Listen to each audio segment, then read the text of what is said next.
So listeners, and watchers, if you're watching this, I'm here today with Anfernee, one of my friends from Substack. It's really cool to meet you face to face, so to speak. Anfernee, how are you? Hey, hi, hi. I'm very happy to be with you. I Good. think some fun facts. The first five accounts that I follow when I joined Substack, uh, you're one of them. Oh, really? Then yeah, Christina God, Veronica, Yana, and you, five of Nice. you. Well, I feel I'm honored. I appreciate that. The algorithm thing.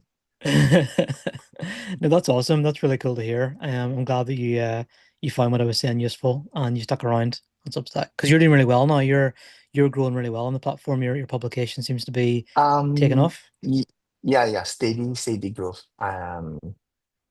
I think I think it's all right. It's not Yeah. like it's not like exponential growth, but at least the curve is 45 degrees. Yeah. That's a good way to be. Yeah, yeah, And Fernie, for anyone who doesn't maybe know who you are straight away, can you tell us a little bit about yourself, sort of where you're from, what you do, what your background is, just so people are up to speed with who you are? yeah. So I become a full-time solopreneur back in 2023, August, 18th of August 2023. Wow, Right. exactly So it. yes, yes.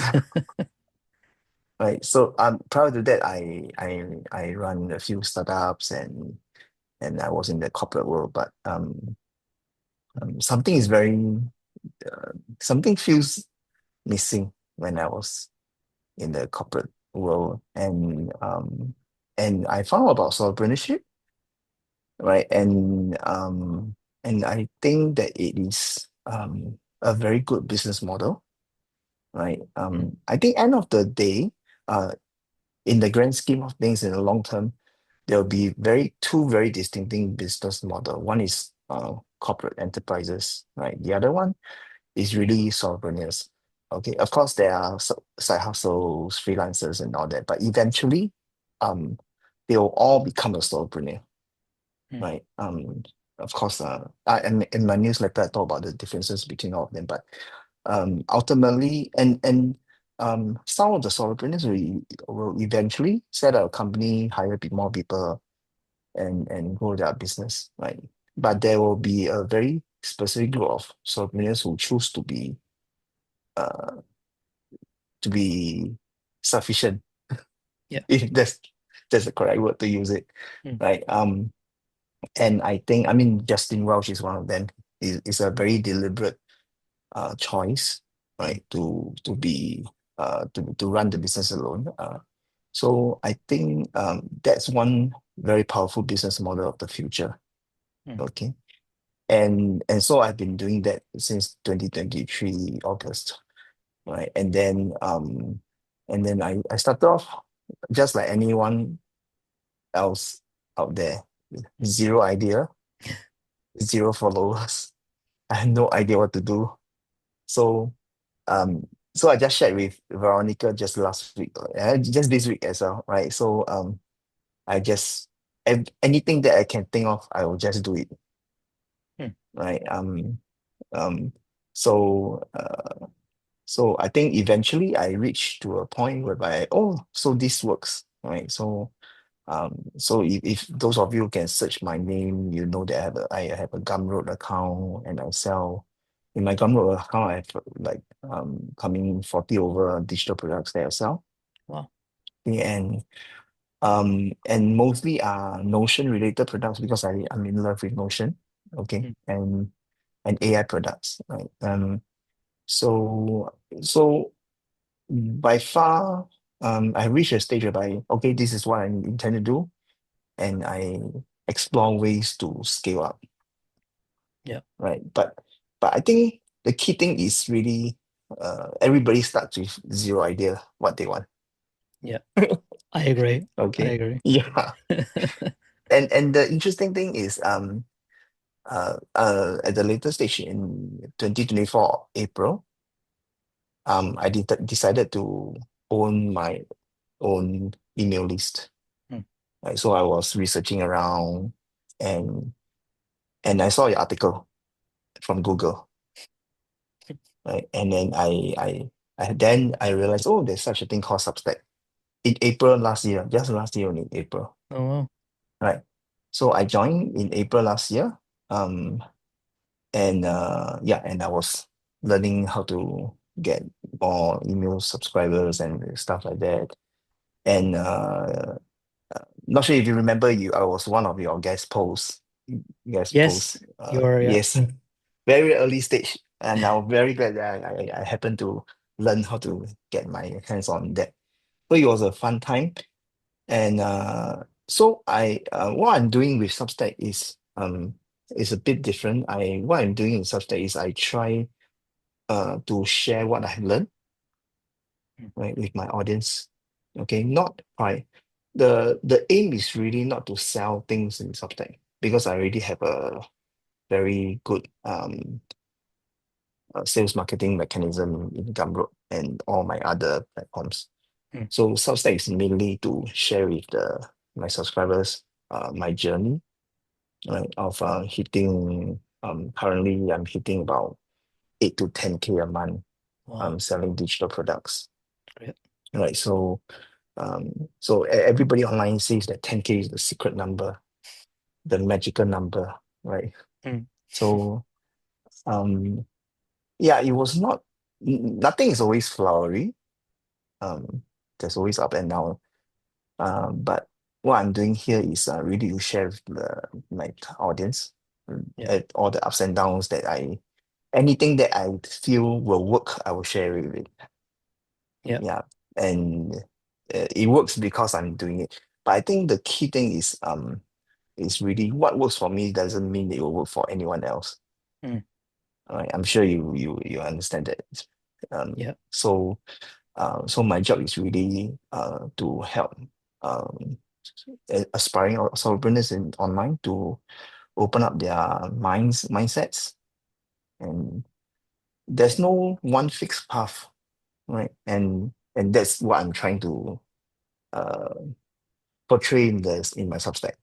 yeah. Right? That's why I call it solopreneur code. Yeah, I love it. I love it, and I love that approach, Anfernee, sort of sharing the good and the bad, and just sharing what you've learned yourself along the way. I think that's such a powerful model for building an audience base that Yeah, trusts you and trust what you say. Um, can you just explain? So you talked about you make 8 to 10K a month, and you have like a different sort of mechanism for that. That's kind of not really necessarily part of Substack directly. What yeah. does that look like? Even if you just like roughly explain very quickly what that mechanism is for generating income. Okay. So um I am a fan of Gumroad. I use solely Gumroad. So actually my Gumroad I have about 30 over thousand email lists, Oh, right? Which I never ported over to Substack because I don't believe in porting over, hmm, right? It should always be an opt-in, right? yeah, And from that email list and and I'm very heavily invested in threads, okay. right? So the sales and marketing side of things is really in Gumroad and threads, Hmm, right? Of course, there will be instances whereby I feel that a particular product is useful, and I'll just put it in one of the posts that is relevant. hmm, But I don't intentionally sell my product every single post that I send out, hmm, right? Um, but I believe that um, Substack is a very good uh, source of stable income. okay. Once we reach a certain stage, I mean, I'm not as big as the big names around here, Hmm, right? Um, but also brands have this problem, but nobody wants to talk about it, and that is inconsistent income, hmm, yeah. right? Everybody has this, but then nobody wants to talk about it. Okay, You okay. talk about it now. Tell me about it. Yeah, it's never consistent.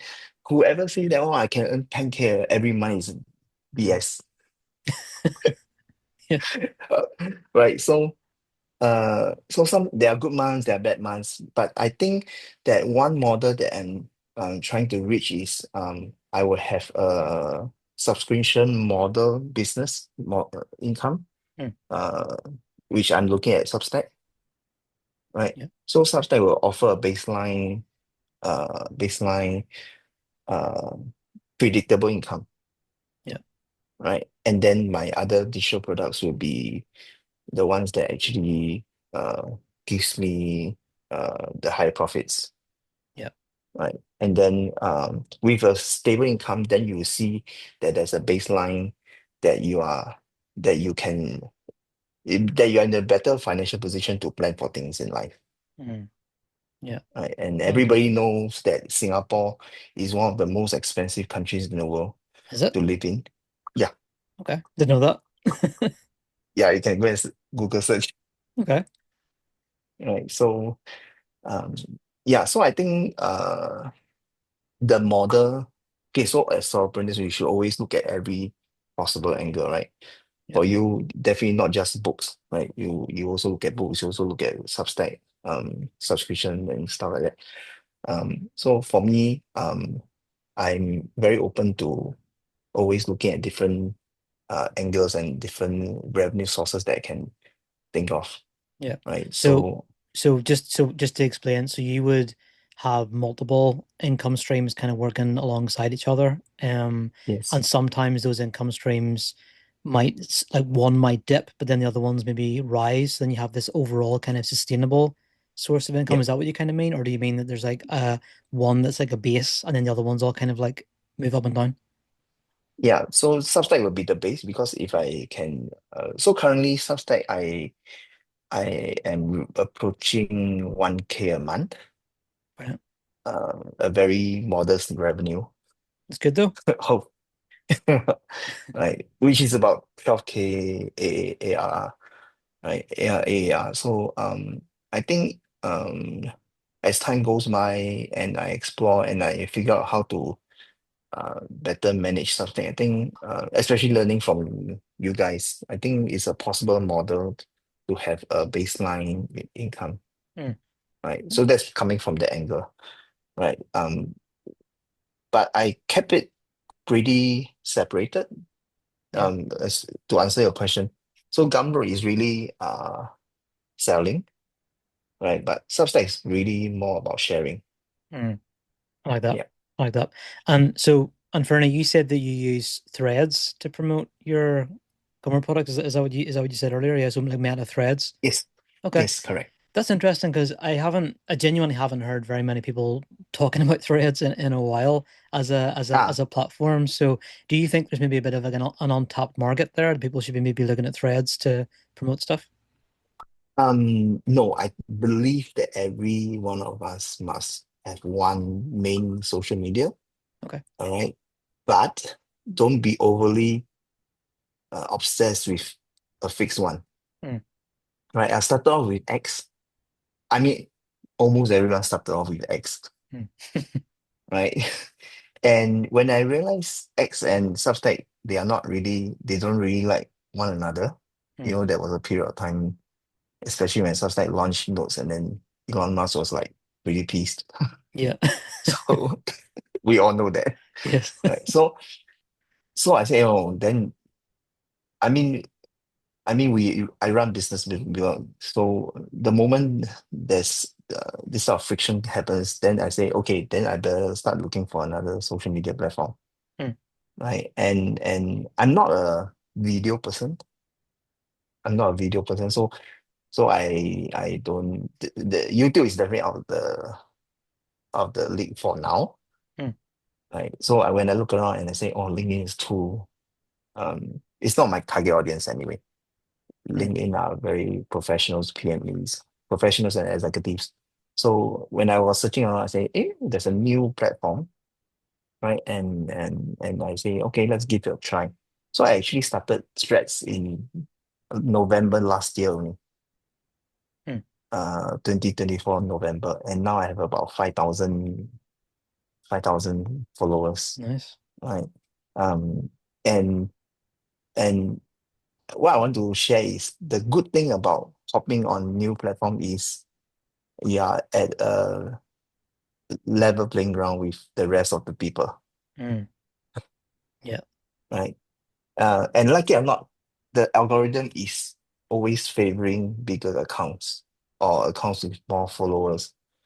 Mm, Um, so so if you join a very established platform like X or LinkedIn, then you will have to work 10 times harder mm, to get enough outreach, yeah. right? Whereas for Threads, it's new, so everybody is about the same. We are at around the same starting line, Mm, right? So so there's more angles that you can play with. yeah. So I uh for anyone listening to this, if you see any new platform, just create an account there first. Yeah. That's good Yeah, advice. that's what I think. Yeah, I think that's why Substack maybe has kind of exploded in the last couple of years as well. Obviously, it's not brand new, but a lot of people seem to have discovered Substack in the last sort of couple of years or so in particular. And I think that's Correct. why it's growing so quickly and like just its audience base is getting so big now. And it is Yes. easier to grow on Substack than other platforms, I think, as well. Just about threads, actually, just touching on that again, because I haven't actually had a conversation with anyone about threads ever. So it's kind of cool to talk to you about it. Do you Okay, good. find Anfernee that can you share, for instance, Gumroad links to your products on threads and still get people clicking through, or does it suppress outbound links, do you think? Just sort of interest. They don't suppress like X, Hmm. right? So everybody in X, right? You will put the link in the comments, right? For threads, they don't suppress that, which Okay. is a good thing. That means you Yeah. can put in the post itself, Yeah. That's right? And interesting. then yeah, so that's immediately like 10 times better than X. In Yeah. terms, I mean, personally, that's what I think, lah. Yeah, that's cool. That's cool. It's cool to hear that actually because yeah, X is rubbish now for trying to post things on. Like it just doesn't go anywhere. There's no point in putting No, links it's on good. there. Yeah, just Especially if you post a Substack.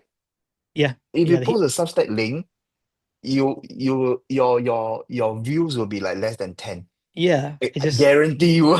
It hates Substack. It really does. Really doesn't like it at all. But yeah, no, it's cool. It's cool to hear other people like finding an approach that works, and that's obviously working for you really well at connecting threads and Gumroad and that sort of thing. Um, Yeah. if we can sort of cycle back to solopreneurship, then so looking at your Substack profile, and Fernie, so you talk about how you help solopreneurs achieve true freedom. You talk about true freedom on, Yes. on your profile. Yep. What does that freedom look like for you right now, and how has that maybe changed over the years from maybe where you used to be? What does freedom look like for you at the minute? Okay. So freedom is financial freedom.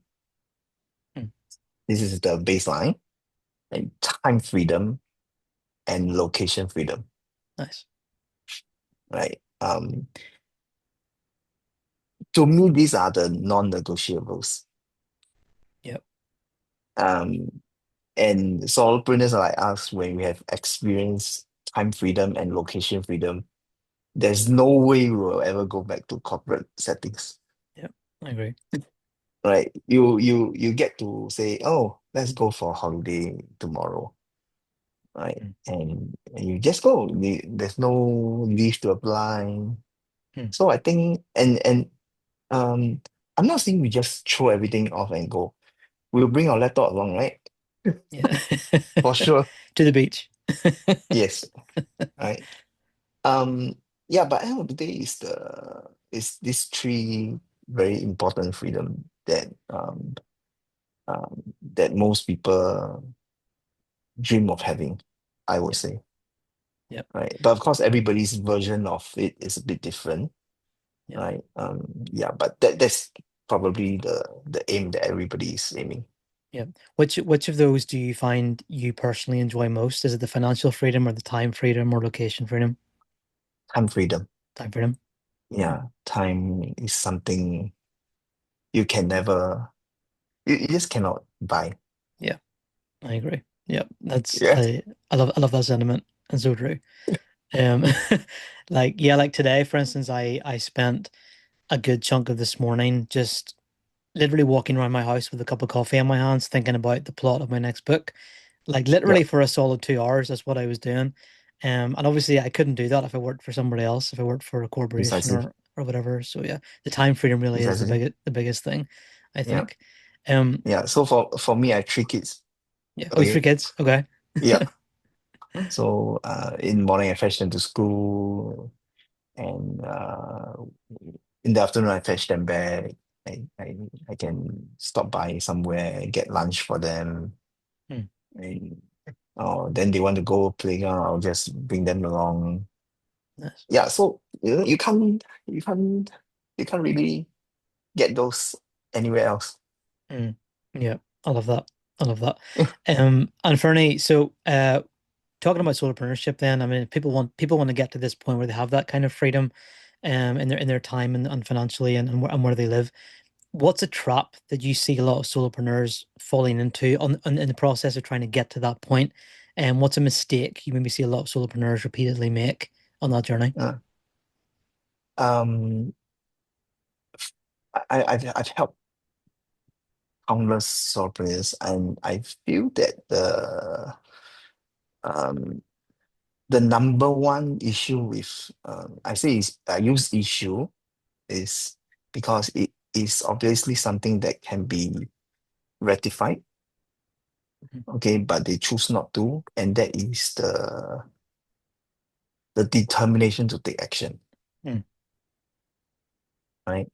Um, I believe I always believe that the carrot has to be juicy enough, and the stick has to be thick enough.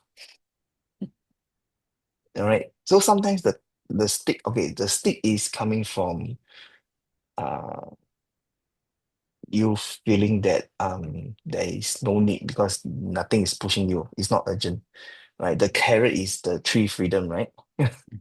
So it's not juicy enough.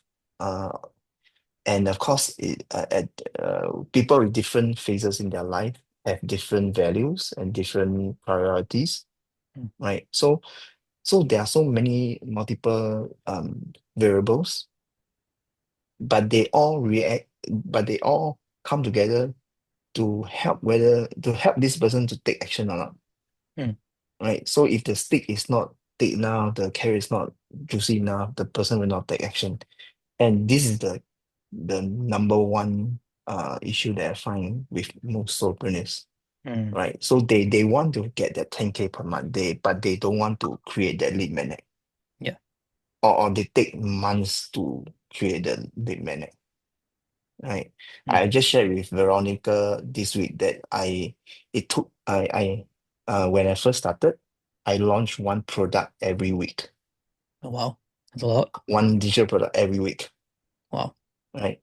Not because I know what to do, but because I have no idea what works. So I just keep creating, Mm, right? Um, yeah, so but end of the day, I mean for me lah, because I'm selling digital product. End of the day, if I don't have a digital product to sell, then I have no income, mm, right? So the determination is really okay. I must create my first lead magnet, and then chances are, and anybody's first lead magnet will fail. mm. But do they have the determination to create the second one, the third one, Yeah. right? So I think the inaction is one of the biggest hurdle. Mm.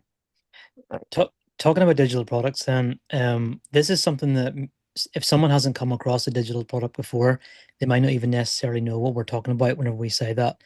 Um, Yes. if you're going about creating a digital product, Anfernee, what does that process look like for you? So are you recording videos? Are you writing stuff? Can you describe just very, very roughly and quickly what the process of creating a digital product looks like on your end?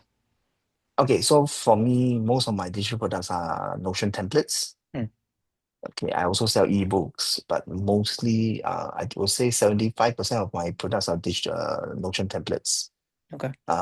So just like any other um, guidelines on how to create digital product, you identify the problem, you then come up with the solution, and you create a product, right? Hmm, So Um, anyone is interested can just go to my newsletter. I write this gigantic 8,000 words on how to create digital product. So go and take a check on it.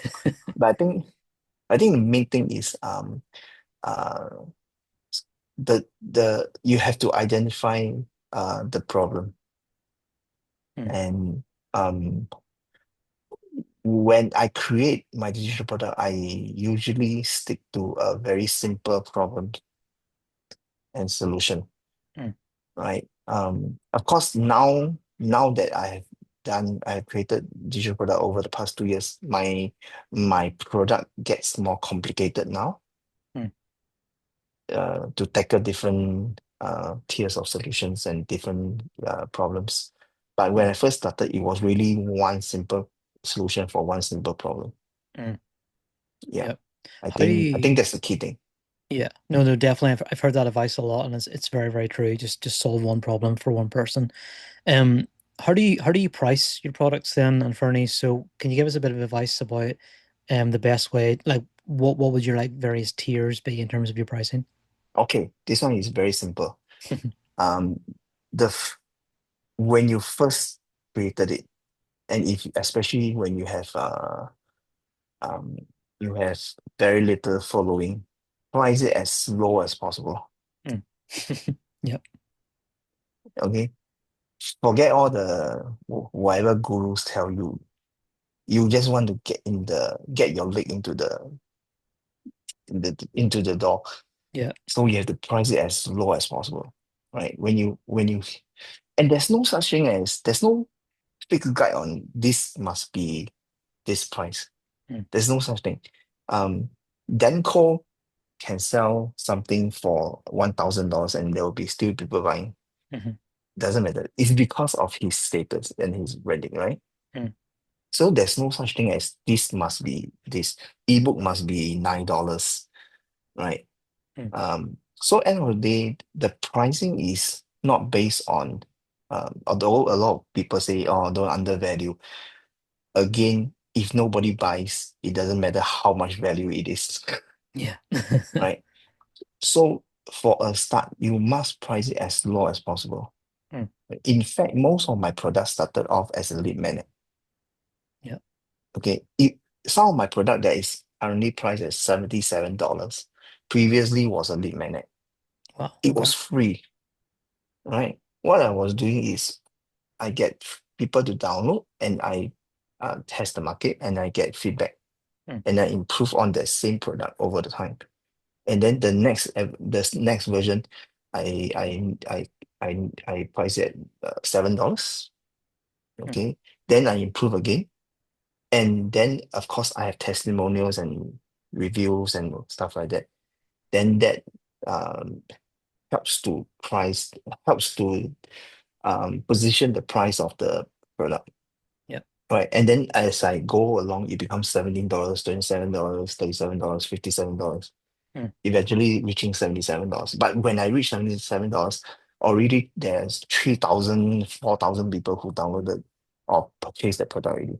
Mm. Right. But I didn't start with $77. I started with zero. Yeah. Yeah, I love that. That's so interesting. Yeah, just kind of yeah, bringing the product up different tiers until you get to that point, and then you have the feedback and the social proof behind you. Then when you correct. get to that stage, I love that. Yeah. Really good advice. You mentioned Anfernee at the start of that about identifying a problem for your audience, like identifying a problem to solve. How do you do that? What's your process for identifying those problems? I start with the product with the lead magnet. Okay. All right. So um I just okay, so my speed of creating lead product, a lead magnet is very fast. Mm. 4 hours. Wow. Any lead magnet, my limit is 4 hours. I must create a lead magnet in 4 hours. Mm. On my page in Solopreneur Code, I have a hook generator that I created using Cloud Code. Mm. I create the web app. I record the video on how it works, and I write the copy all within 4 hours, Wow. and I launch it on the Nice. same day. Okay. That's incredible. I'm not saying that I know it works. I'm saying that I just do it, and then after that, I know whether it works or not. Yeah. Right. So I think till date is being used by 300, 400 over people, Wow. the hook generator. All right. Mm. So I thought, oh yeah, so it works. Yeah. Brilliant. Right. But my validation becomes very real because I have an MVP, Mm. right? Minimum viable product as compared to an idea. So when you pitch an idea to someone, because online, what a lot of gurus say is you have an idea, you pitch it, and then you see whether people want to take up the idea or not. But when you pitch an idea, it's a very vague concept, Mm. right? It's not like I have a product. I have an MVP. So if you have an MVP and then you put it in front of people and say, hey, will you be interested to buy this?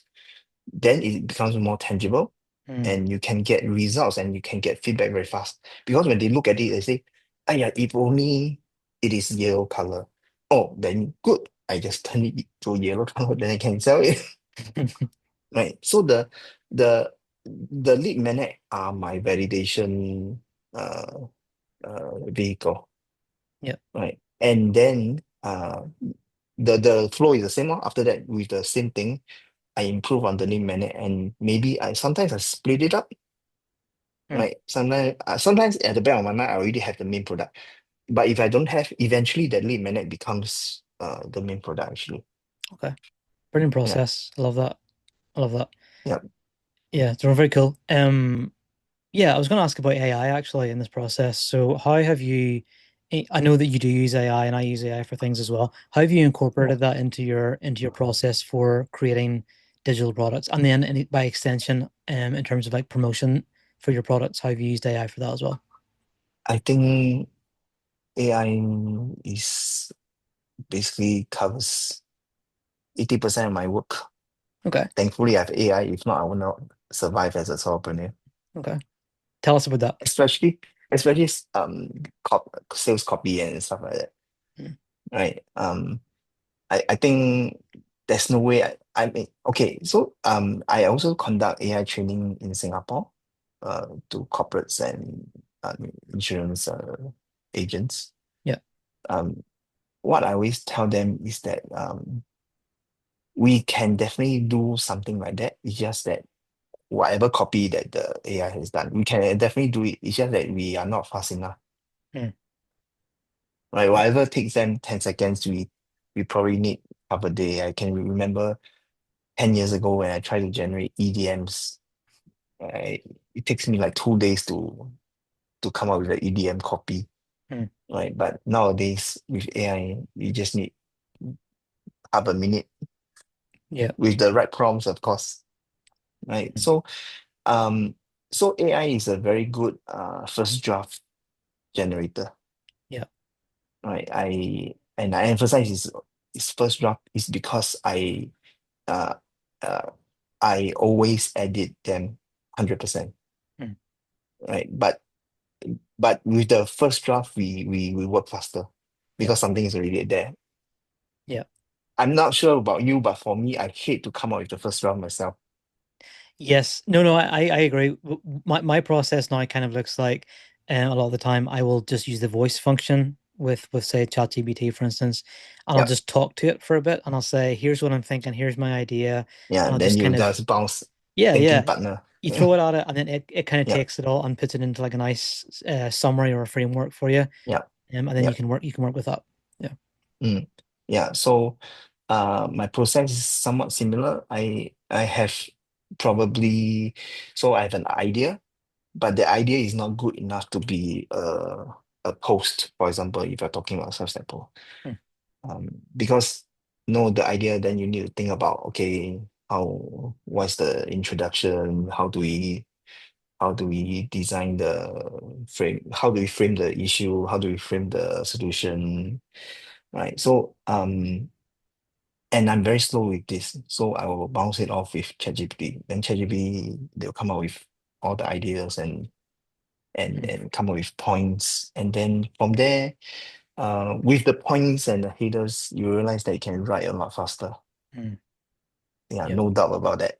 Yeah, I agree. I agree. Yeah, it makes everything so much quicker, and I think it makes the writing process, in terms of like Substack kind of stuff. Sometimes it makes the process more enjoyable. I think as well because if you're trying to like slog your way through writing an article, it can sort of suck the fun out of it. Whereas Yep. if you can get through it quicker, have a nice framework to kind of work your way through, then you just Yes. kind of edit it and fill it in with your own touch and your own story. Yes. It makes it so much more enjoyable to do the job, I think. Yes. Yeah. Because we are, as humans, we are very good at um regurgitating facts. Yep. We are slightly easier. Um, I mean, you're a fiction writer, so I always think that is a very amazing thing to do. To me, my mind cannot wrap around something im, I cannot imagine dragons and can't, it's not me. Well, that's So but at the same time, like for like the way you've described how you do things, like I can't even my mind doesn't work logically enough sometimes to the way yeah, you've been able to like create a business. So okay, because I'm a systematic person. yeah, yeah, yeah. And clearly it pays off because you're doing so well with it. So like I think everyone has to play to their own strengths. I think Correct. in life. Like I the way I write books is very kind of scatterbrained and like I never know how they're going to end when I start writing them and that sort of stuff. Whereas I really admire someone like you who can just look at something and say, right, this is what I'm going to do. I'm just going to do it. And then I have a system for working my way up in terms of making products better and stuff like that. So I really admire Yeah. that process for you as well. Yeah, because Yeah. I'm a systematic person. Yeah. And it's great. I wish I was more systematic. I really do. Um, speaking of systems, Anfernee, what does your writing rhythm look like on Substack? So how often do you post and Ah, what's your strategy with that then on Substack? okay, so I post 2 times a week Mm, uh, since the beginning. mm, I never stop. It's like I must post it. So I post on Thursdays and Sundays. mm, Okay. When I first started, I did a research and find out uh um all the typical average good timing. So it was usually Wednesdays and Saturdays, okay. right? But and I ended up using Thursday and Sundays because I wash my laundry on Thursday and Sunday. Okay. You gotta work it around that then. Yeah. Okay. Brilliant. So I write. Okay. Okay. So, but Mm, I don't there's no specific cadence in terms of uh, how much time I need or I need 1 day to write or 2 days. Sometimes in 1 day I can write 3 posts, mm, right? One morning I can write 3 posts, mm. right? But sometimes I need 3 days to write one post. Yeah, I'm a museum. I mean, all of us face that moment of blockage Yeah, sometimes. very much. Right. So what I do, just like I believe everybody does is we have a repository of backups, Yeah. right? And yeah, and then we just keep that. I do everything inside Notion, Mm, right? Ideation, writing, editing, everything within my Notion mm. page. Yeah. Nice. So I have a system that's for me to track. And also when I do repurposing into threads and other sources, then I also that's how I track it, all within Notion. Oh, okay. Very good. Yeah. Very good. So you recommend Notion then for all creators? We should definitely be checking that out. I recommend everybody should have a system. Yeah. Okay. Yeah. I don't believe in one for all. I believe one for everybody. Yeah. I love that. I love that. I agree. I very much agree with that as well. Because Um, someone can do everything with Google Sheet. mm, yeah. I mean there will be always be someone who can do everything in Google Sheet. Yeah. Yeah. Um, so just going back briefly, so on the days on Fernie, whenever you maybe do feel like maybe like low motivation or maybe low inspiration for writing, how do you kind of not force yourself, but how do you get yourself over the line with writing a piece? Because you say you post 2 times every Uh, week without fail. So how do you manage to maintain that kind of rhythm? I just switched to do my digital product. Yeah. All right, okay. You just pivot. Yeah. And Brilliant. and then I just maybe create one lead magnet immediately. Hmm. right? And then free my mind a little bit, maybe watch a Netflix. I mean, Mm. it's okay to relax. Yeah. Yes. Yeah, and not to forget I have three kids to handle. Yeah. So yeah, I have enough distractions. Distractions. Yeah, of course. I like distractions personally. But yeah, How important do you think relaxation is in terms of the solopreneur life? Because we've obviously heard from gurus over the years, like you must get up at like 5 a.m. and work flat out until it gets like 5 p.m. and you can't ever take a break, you can't ever enjoy your life, etc., which I don't agree with at all. How yep. important do you think it is to relax as a solopreneur?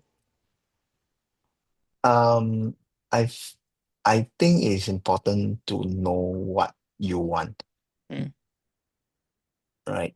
So there will be solopreneurs who thinks that working 5 to 5 is what they want, mm, and that's fine, right? But I believe the only way for someone to be able to do something consistently for 10 years is when there are certain level of passion, mm.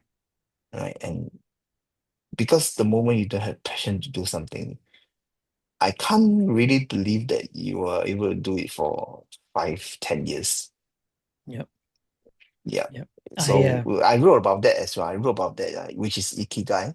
I'm mm, sure you heard about that as mm, well. So without that, the element of passion, I really don't think anyone can just do something without an end. You see, especially for solopreneurs, there's no end. We are not looking at the um uh public. We are not looking at going to Nasdaq or anything. For solopreneurs like us, the end game is to reach a certain revenue mm, consistently and passively, right? And that's the trick. The passive part is the trick, right? Because even the most successful solopreneurs now, they have one issue: they cannot stop. They still need to interact on LinkedIn. They still need to interact on Substack, right? mhm, No one can say I stopped posting, I still have income. There's no way. You can't do that because the only way for the income to continue to come in is to continue doing it. And therefore, the act of posting on social media, the act of posting on Substack has to be a passion, mhm. or at least you have to enjoy doing it. Yeah. Yeah, I agree. Yeah, no, I think it's so Yeah, true. I think the enjoyment aspect is so important because yeah, you like I know for me personally, if I don't enjoy doing something, I'll give up on it really, really fast. I have to actually care yeah, about it and I want to come back to my computer each day and do it. correct. Yeah. Just when you mentioned that actually, and you talked about watching Netflix, do you ever watch Marvel movies? Yes, I You do. do. So I was listening to an interview yesterday that Florence Pugh was giving, and she's talking about Black Widow, about the Marvel movie Black Yeah, Widow, and she said she was asking Scarlett Johansson, how do you keep doing this? Because she was doing the MCU for maybe 10 years at that point. yeah, So no, she 10 said, years. yeah. So she said to her like, how do you keep going? How do you keep like getting through all these stunts and everything and getting through all these movies? And she just said you have to keep enjoying the process. You have to keep coming Mm, every day to work and enjoying it.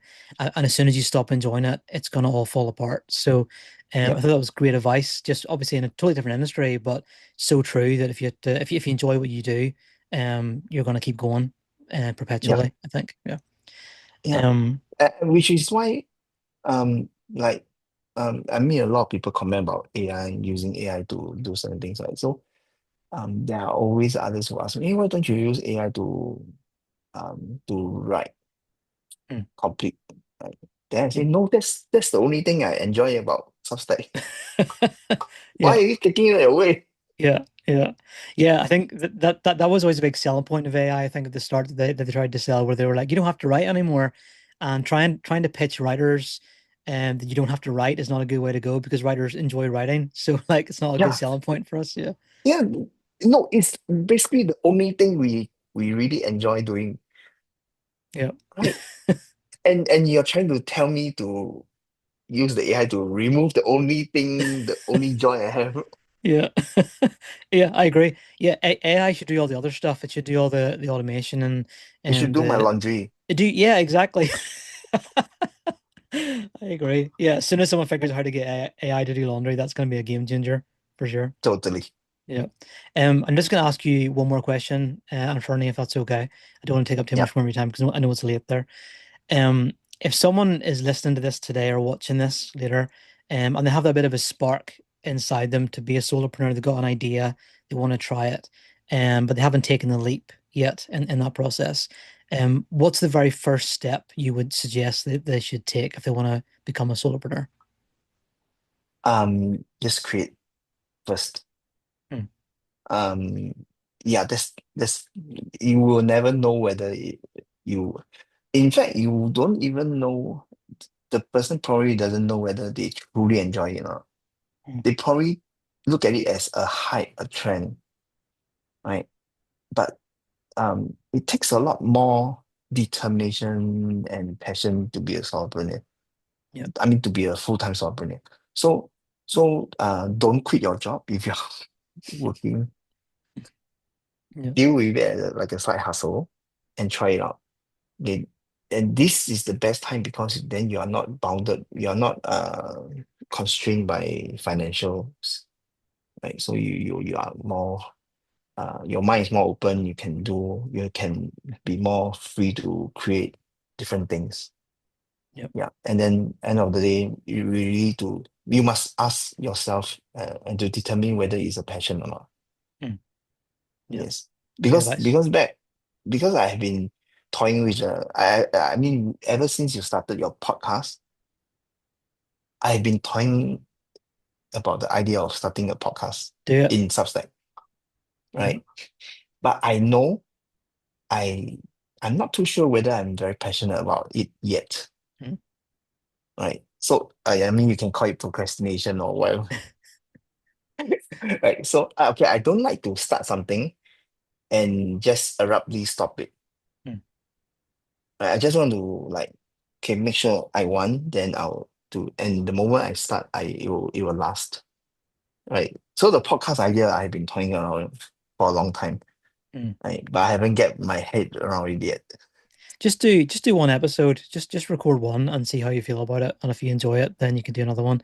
And I found that having guests on like yourself and having conversations is the most enjoyable way to do it. So if there's anyone you want to talk to, in terms of solopreneurship or Substack, whatever, just say, do you want to do a podcast sometime and have a conversation, have a chat? It's a good way to Yep. go. Yeah, you inspire me to start. Yeah, I would listen. I would listen to your podcast. Anfernee, thank you so much for chatting to me today. I really enjoyed this conversation. I think anyone who is thinking about solopreneurship, obviously, I'm going to share this on to How to Write for a Living, but it's very much a solopreneurship based conversation today. But I think it applies to writing as well. Anyone who wants to build a writing based Yes. business, it very much applies to that. So I really appreciate the insights you've shared, and anyone who's listening or watching, go and check out Anfernee's publication. Is there anything, Anfernee, that anyone should check out first whenever they first come across you? Where should they go first, do you think? Just go Solopreneur Code. Solopreneur Code. Okay. And everything's Yeah. there? Yeah. Yeah. And because of the uniqueness of my name, then when you search you Anthony, you see all my social media accounts. So that's a good thing. Yeah. That works really well. Yep. I actually did. I Googled you before this just to kind of check out Yeah, some you see stuff. all my social media. Yeah, yeah. It was you, and it was I think some basketballer came up as well. Yes, So I was like, is it yes. Fernie a basketball player as well? And I just didn't know Yeah. this about So him. unmistakable me. Yeah, yeah. That was a big mystery. But yeah, no, yeah, really appreciate this conversation. So good. And yeah, I'll look forward to continuing to connect with you on Substack, and I look forward to hearing your podcast someday as well.